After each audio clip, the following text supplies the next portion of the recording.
What is up, everybody? This is DJ Cade back once again, and this time I'm here with another discussion video. And in this video, we're going to be talking about ways that we can fix two very important things that I feel are necessary to be fixed for Pokemon Go PvP and Pokemon in general to just be a better game for everybody who plays it. And those two topics are fixing charge TMs, which has been a huge topic of discussion in the community, and also fixing legacy moves, which I feel is something that needs to be done. And I'm not going to go into too much in this video about why legacy moves need to be fixed and why they need to be re-added into the game, because that's something that I've talked about a lot on this channel. I've shared my opinions on that several times, and you can look all over the internet. You can look at article after article after article about why having balance in an esports game is important, and I really feel like Pokemon Go has the potential to be an esport and one that a lot of people pay attention to, but in order for it to be that esport that it needs to be, we really need to have balance, and we cannot have balance when we have moves that are exclusive to some players but completely inaccessible to other players. Now, I'll get more into that topic as we go on into this video, but the one thing that I hear from a lot of people is that before we fix legacy moves, we need to address the entire problem of charge TMs. Because if we are going to reintroduce a lot of the legacy moves or all of the legacy moves back into the game, I think it's going to be very important to fix the whole charge TM situation first, because it's going to add a lot of moves to every Pokemon's move pool that still has legacy moves available in the game. Because even though there are a lot of legacy moves that exist in the game, there are still a lot of Pokemon that have extremely expansive movesets that don't include a lot of their legacy moves. Like in this video, for example, by Purple Kyogre, he talks about how he spent 31 charge TMs to try and get the move that he wanted on Hypno. I mean, you think that's enough? You think that we can't do any better? I mean, when you save up that many charge TMs, when you do all those raids, when you spend all that time traveling to raids and putting mileage on your car and spending gas money and wearing out your brakes and wearing out the suspension and all the things that go into being an active raider, and then you spend so many charge TMs trying to get a specific move, that really violates the whole balance of investment and reward, which I think is a very important balance that you need to strike and you need to keep sort of in check in order to keep players invested in the game and keep them feeling like all the time and money and effort that they spent in order to get these charge TMs are actually worth it in the end. Now, I'm going to be talking to the community here. I'm going to be talking to a lot of the Pokemon Go players and a lot of the PvPers, but I'm mostly going to be talking directly to Niantic in this video, because if it's one thing I've learned about Niantic is that if we want to talk to them, if we want to request change, if we want to make a positive change in this game, then we have to start speaking their language. So this is not only for the players, but this is also for the people at Niantic, because I believe that Niantic is sitting on a potential gold mine when you consider all of the legacy moves that could be reintroduced to the game and all of that. So why don't we just get into the first topic, which is ways that we can fix charge TMs, because at this point I'm not about complaining anymore. I'm all about solutions, and I'm all about finding solutions that are going to satisfy not only players but are going to satisfy Niantic's investors. So why don't we just jump right into it? I'm just going to give you some ideas of ways that we could fix charge TMs so that we can have a better balance of the investment and reward, and so that we can have more people potentially being drawn into PvP, knowing that they will be able to plan their teams and be able to compete effectively.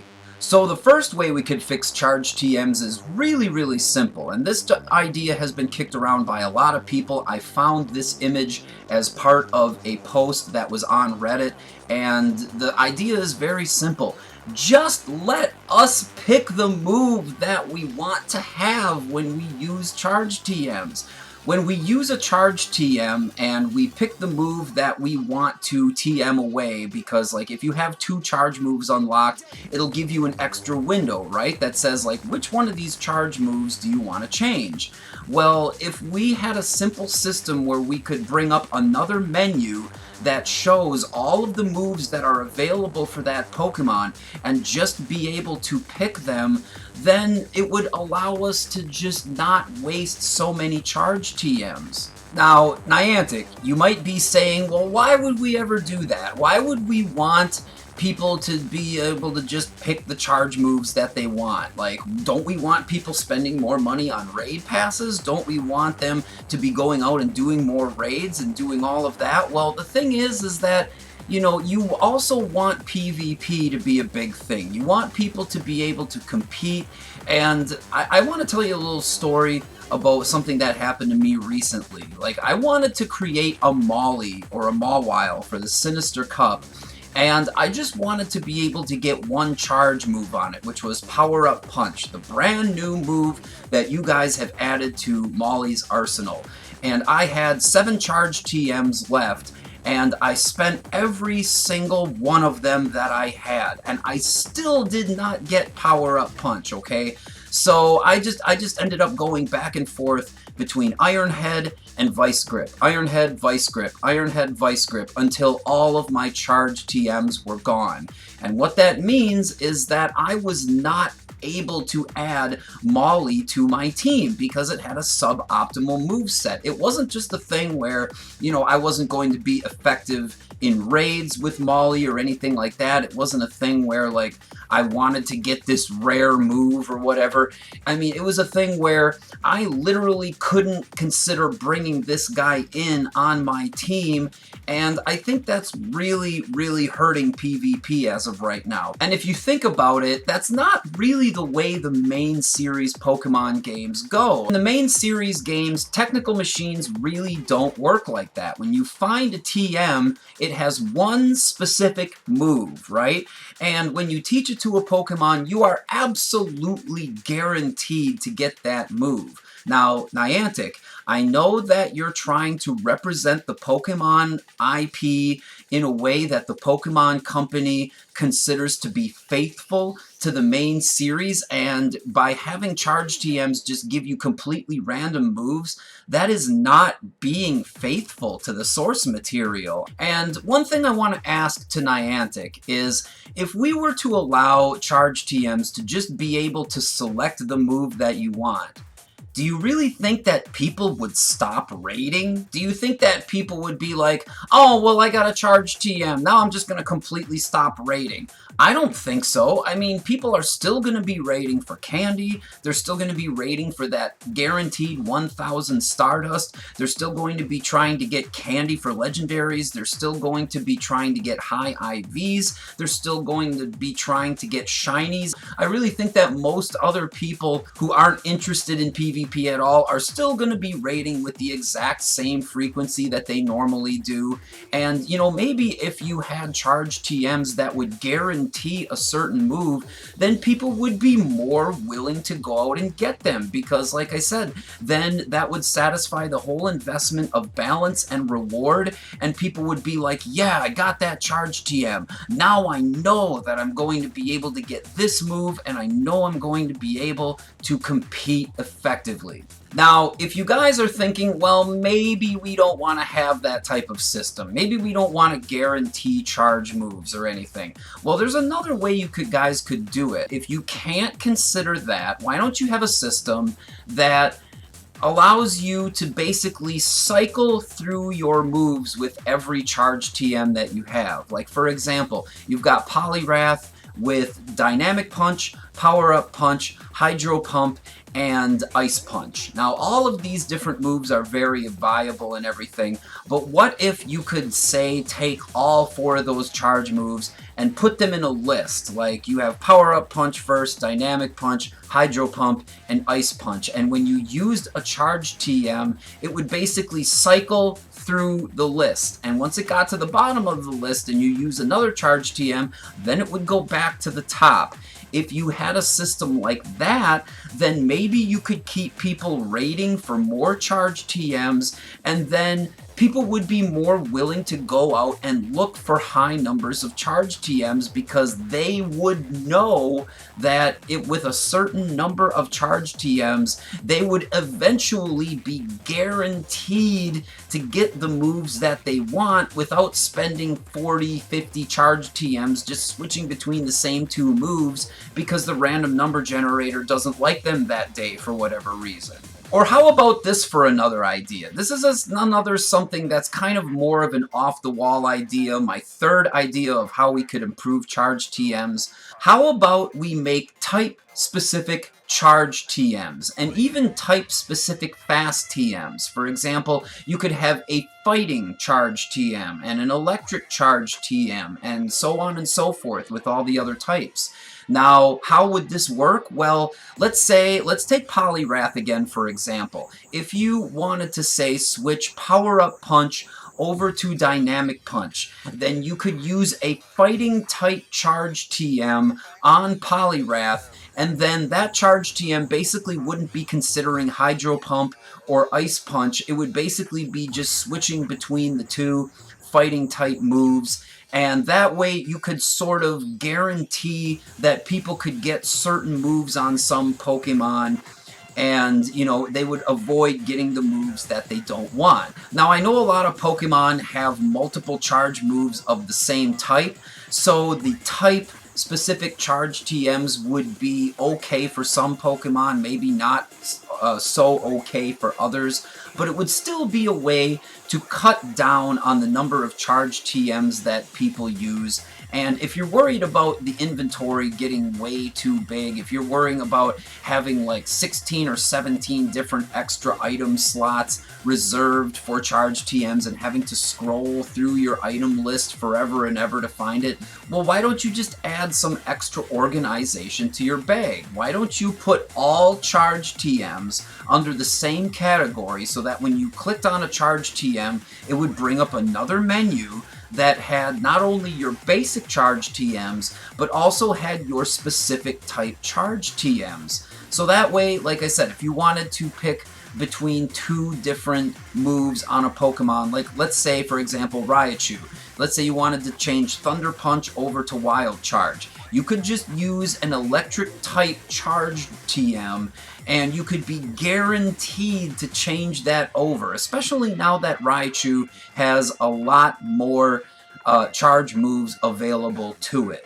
Now, how would you go about getting these type-specific charge TMs? Well, one idea I had is, what if you could raid for a specific raid boss that is of the same type as the charge TM that you were trying to find?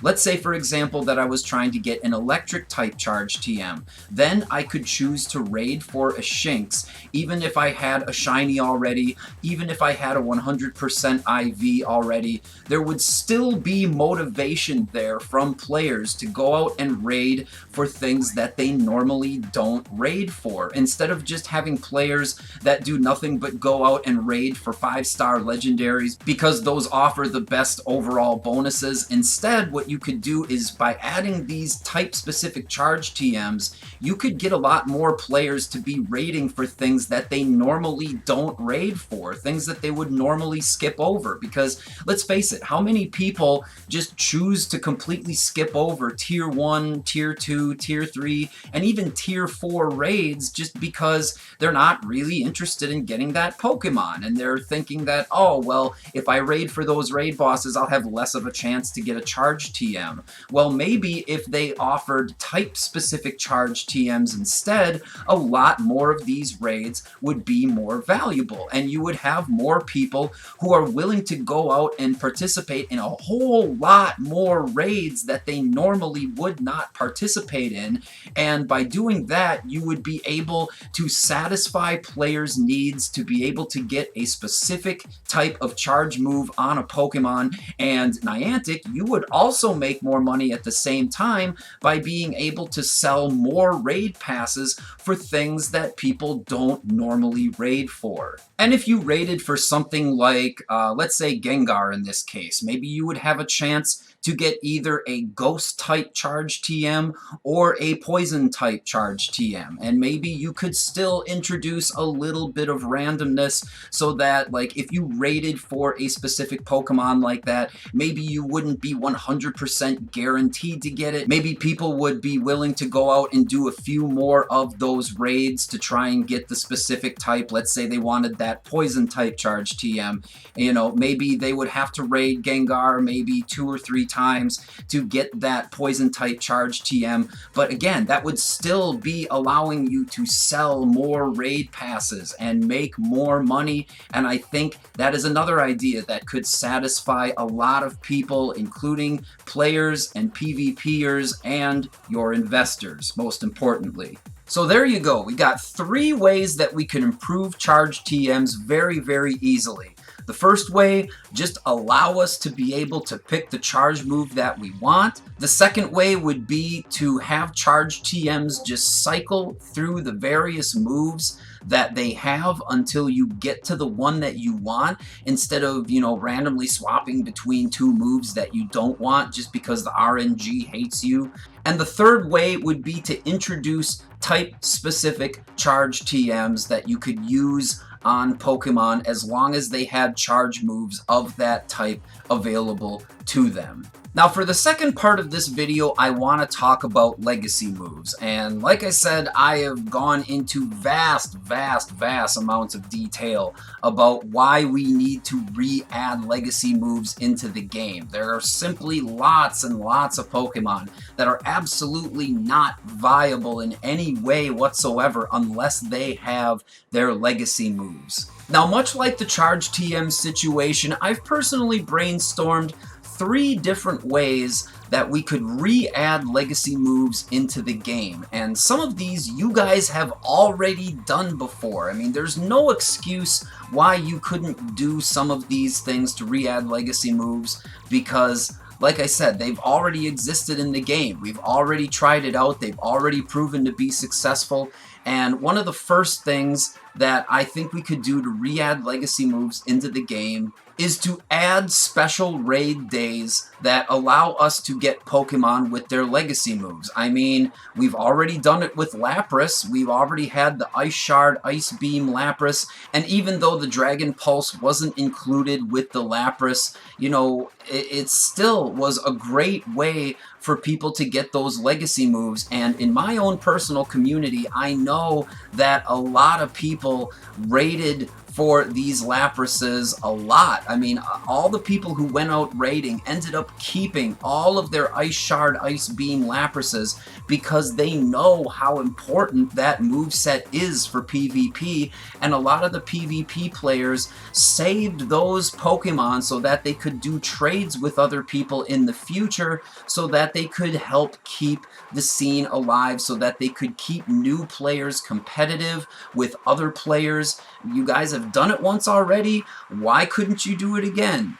Another way that we could reintroduce legacy moves into the game is by including legacy move Pokemon into the field research breakthroughs. Again, this is already something that you guys have done with Body Slam Snorlax. Now, I kept every single Body Slam Snorlax that I got out of these special researches, but could you imagine if we had some field research breakthroughs that included some Pokemon with legacy moves in the future? Now, Niantic, you guys may have noticed that a lot of people were pretty unhappy with the whole Eevee Flower Crown field research breakthrough thing, and I want to explain to you guys why that is, in case you're not aware. See, Eevee and its evolutions really aren't terribly important anymore for raids. Like, a lot of the evolutions simply just aren't that good for raids. Like, I think the only ones that still qualify as being decent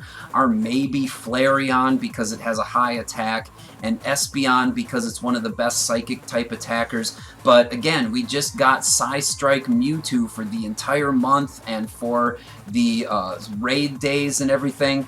So, I mean, now it's at the point where, like, if you've got a team of 6 Psystrike Mewtwo's, why would you ever need to have Espeon? There's really no point. It's really not that viable in raids compared to some of the other psychic types that are available. And when it comes to PvP, the only evolution that really makes any sort of difference in any overall meta is that Umbreon. And that Umbreon really needs to have that last resort in order to be viable. It's the kind of thing where it didn't really satisfy anybody. But, Niantic, if you could imagine, let's say, introducing, instead of like having the 3 legendary birds plus Lugia and Ho-Oh or things like that, let's say you decided to have a month where you had Confusion Executor and Fury Cutter Kabutops, and let's take a look at our list here. Bug Bite Poison Fang Venomoth, and Blizzard Icy Wind Cloyster, or, you know, or Thundershock Discharge Magneton. Let's say that you had those 5 Pokemon be part of the field research breakthroughs. Well, I can guarantee you guys that in terms of PvP players,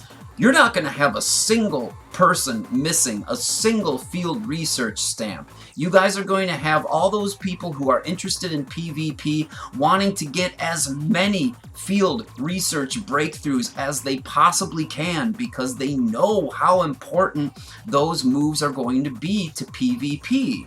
And let's say you manage to get 4 research breakthroughs in a single month, and let's say that 3 of them are Confusion Executors. Well, you can use those for trading with other people or giving them away to other people so that they can be competitive in PvP, because, you know, the community is fairly positive in terms of the whole PvP scene, and a lot of people who are into PvP are trying to help out other players so that they can compete on a level that is, you know, up with them, so to speak. And if you have people that say, oh, well, why would we ever want to get a field research breakthrough for an Executor? Why would we ever want to get field research breakthrough for Bug Bite Poison Fang Venomoth? Then a lot of the people who are into PvP can go up to these people and say, no, no, no, you guys, you have to be getting these research breakthroughs. These are very, very important. You'll have people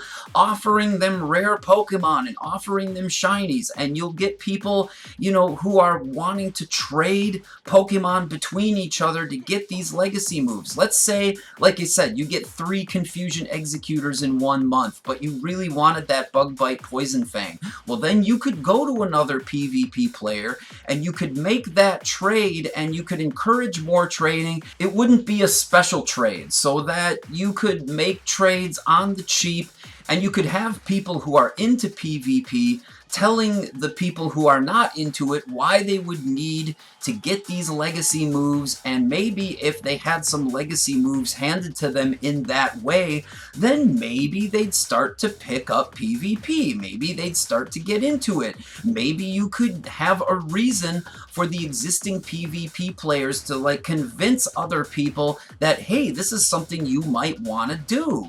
Now, this third idea is something that is just a little bit more off the wall. This is something that I thought of one day, and I don't know how I came up with this, but maybe we could use that whole battles won thing. You know that number that shows you how many battles you've won in gyms? Well, currently that number really isn't being used for anything. It's not really being used to gain anything or work towards anything. All it really is a bragging right. Well, hear me out on this, you guys.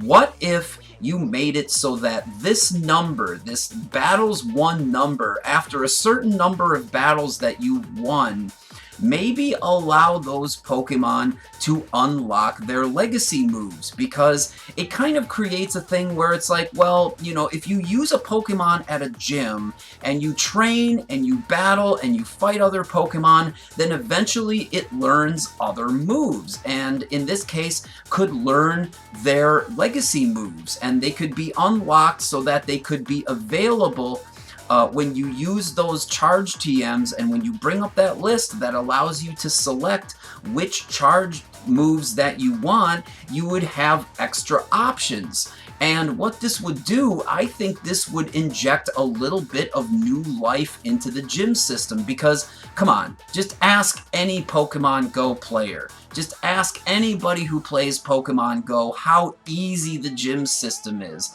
A lot of people aren't even taking gyms seriously anymore. They're just trying to go with color-coordinated gyms or species-coordinated gyms or shiny gyms. They're just trying to do things that look neat, you know? They're not really trying to be competitive with it. But if you had a system where the number of wins, the number of battles that you've won contributed to the number of moves that you were able to unlock, then let me tell you guys, you would see a massive, massive increase in the number of people competing in gyms and battling at gyms, and gyms would get turned over at a much faster rate, and people would have to invest more in defending gyms, and you know, it would kind of create a little bit of extra strategy, wouldn't it? I mean, like, if you had a Pokemon as a defender at a gym, you would have to consider, do I want to attack that Pokemon and have it beat me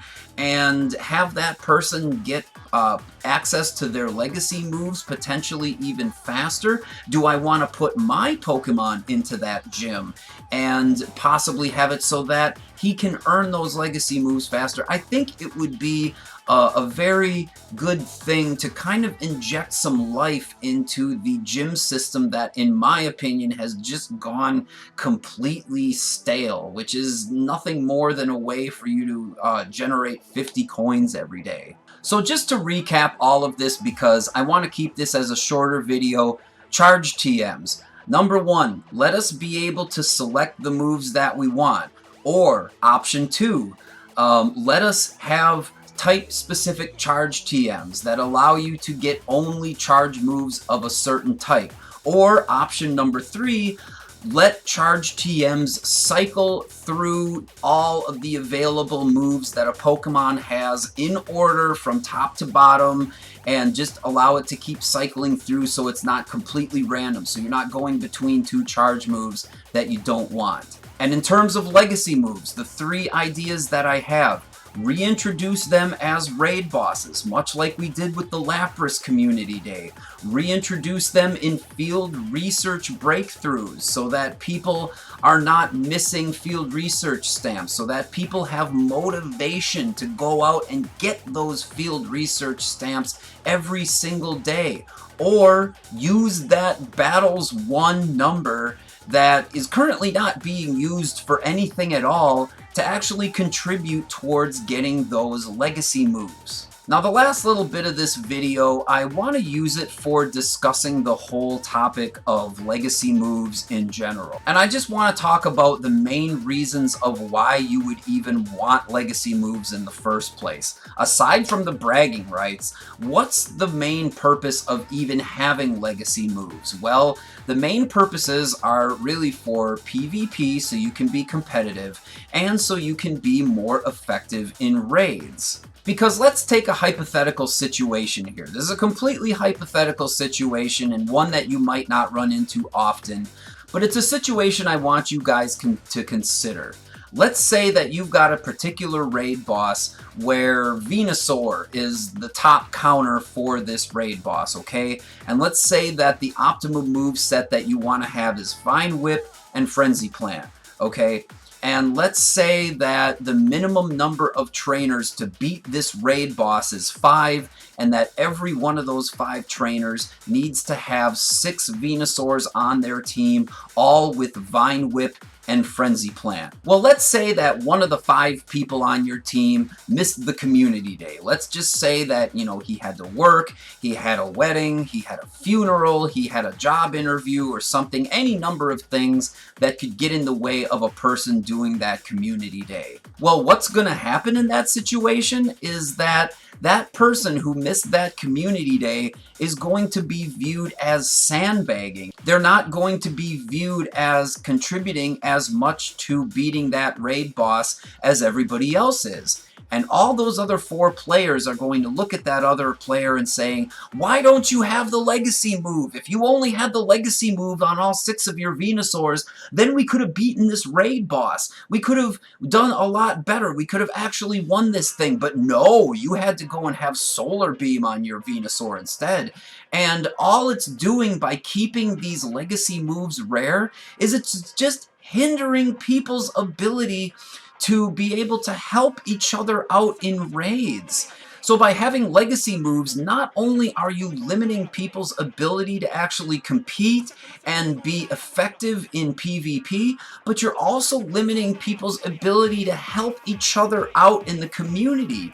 So I've thought about this a lot, and I really, except for the whole bragging rights of having a legacy move, I cannot understand why you're keeping legacy moves rare. I cannot for the life of me understand how it's impacting your bottom line and how it's affecting your ability to increase profits for your shareholders by keeping legacy moves rare. I really honestly don't, and my brain has just exploded numerous times trying to figure out why this is something that you want to have in the game, why you want to keep all these legacy moves so rare. I just cannot fathom why. And the thing is that if you introduced more legacy moves, you could remove a lot of the imbalances that are currently in the game. And like I said, I've talked at great length about why esports games need to have balance.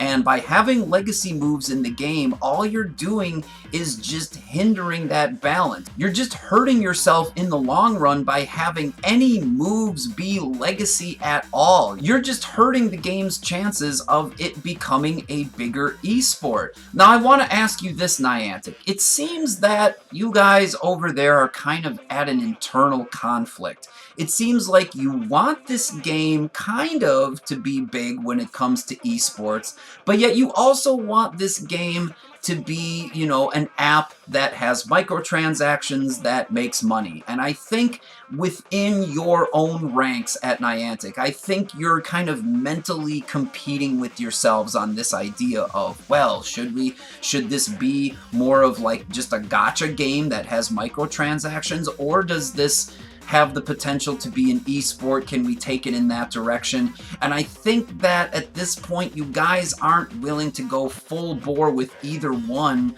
when you have the potential to take it in both directions. I think this could be a game that not only has a lot of microtransactions and makes you guys a lot of money, but also has balance and is good for being an esport. And let me propose this to you guys at Niantic.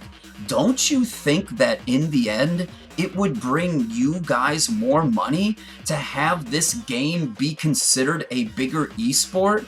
To have the audience look at it and say, oh, well, this is a game I could download for free. And with enough time and dedication, I could put in the effort and eventually be up on those stages with the likes of Poke AK and King IV and the people who have been up on stage already. Don't you think that this could lead to a lot more profit potential for you guys if you could get this seen in organizations like EVO and MLG and other esports organizations? Don't you think that having this sort of visibility for your game is going to eventually bring in more money? I mean, that's what's happened with Overwatch. That's what's happened with Fortnite. That's what's happened with League of Legends. That's what's happened with Dota.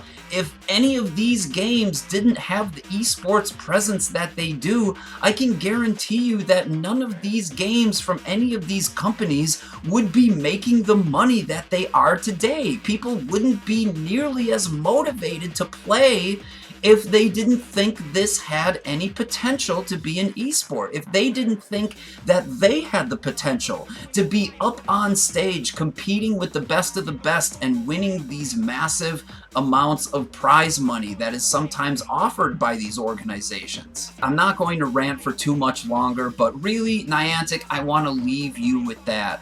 I think that the amount of money and the amount of exposure and the amount of potential that this game could have by re-adding those legacy moves and balancing it for esports is a lot more money than you could be making rather than keeping legacy moves as rare as they are. I think keeping legacy moves as rare as they are is only serving one purpose, and that is to satisfy the egos of people to say, oh, I've got something rare and you don't.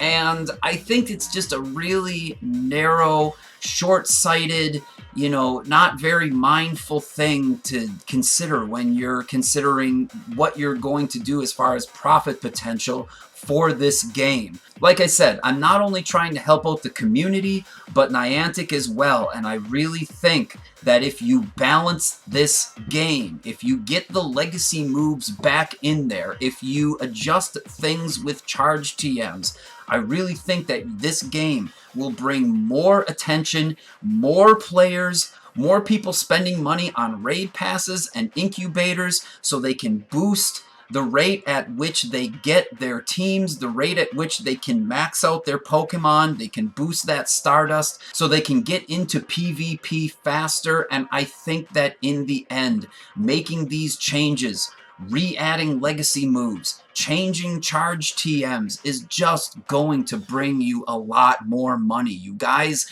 cannot be so short-sighted. You guys have to have a greater vision for this game. Because if it's one thing you guys need to consider is that this is not just any mobile game, okay? I don't know if you've realized this yet in the 3 years that you've been doing this, but this isn't just some game where it's like, oh, medieval themed game with knights and dragons and stuff, and it's something that's basically just a carbon copy of every other mobile game out there.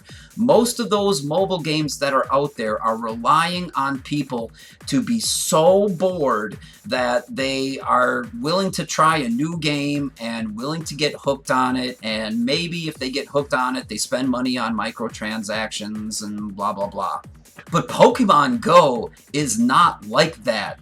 You guys, there are millions and millions of people who grew up with Pokemon, who consider Pokemon to be more cherished to their childhood than things like Disney movies and other cartoons and other things they've grown up with. For a lot of kids growing up in the 90s playing Pokemon games, the ultimate fantasy was, what if Pokemon was real? What if this was actually a real thing where you could go out in the real world and catch Pokemon and battle Pokemon in real life? Well, the thing is that until we develop VR headsets that people are wearing on their head all the time, or until we get scientists to genetically alter normal wildlife so that they can do flamethrowers and hyper beams and tri-attacks and all these other different kind of moves, then Pokemon Go is the closest thing we can get to that ultimate childhood fantasy. I mean, Pokemon Go has the power that none of these other games on the market has. So I don't think that you guys can afford to let this opportunity go. I really think that you can make more money by bringing back legacy moves, by fixing charge TMs, by making this game into a bigger esport. And I think the two things right now that are really holding it back are those two things, the legacy moves and charge TMs. So you guys, do the right thing for the community.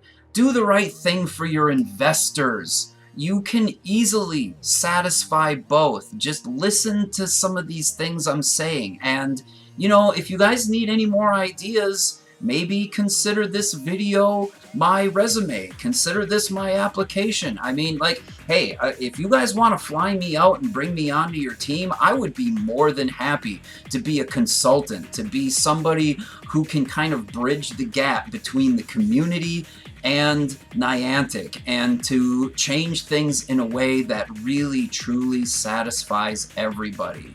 And to all the Pokemon Go players out there who are watching this video, if you guys agree with any of these things, share this video, send this video to Niantic, get this out there, because like I said, I'm no longer complaining. I am done complaining. We are in the age of solutions here. And we, like I have said in so many other videos, we have an incredibly positive community that is relatively non-toxic compared to a lot of other gaming communities, and we have proven over and over and over and over and over again that we have the ability to make positive change by bringing more of these ideas into the game. So please, you guys, keep pushing and keep telling Niantic that these are things that we need to change, and maybe someday we will have Pokemon Go in big arenas with 20, 30, 50,000 people watching two different screens from two different battlers, and maybe we can finally live up to that dream that most of the people in the community have been pursuing ever since PvP came out. So that's it for me, you guys. Take care. I love you all, and like I say, I really mean that. When I say that I love you all, I absolutely 100% mean it. I want nothing but the best, but not only for the company, but for the community as well. So keep fighting the good fight, you guys, whether that's in your battles or whether that's getting things changed so that this game can be better for everyone in the future. Take it easy. Peace.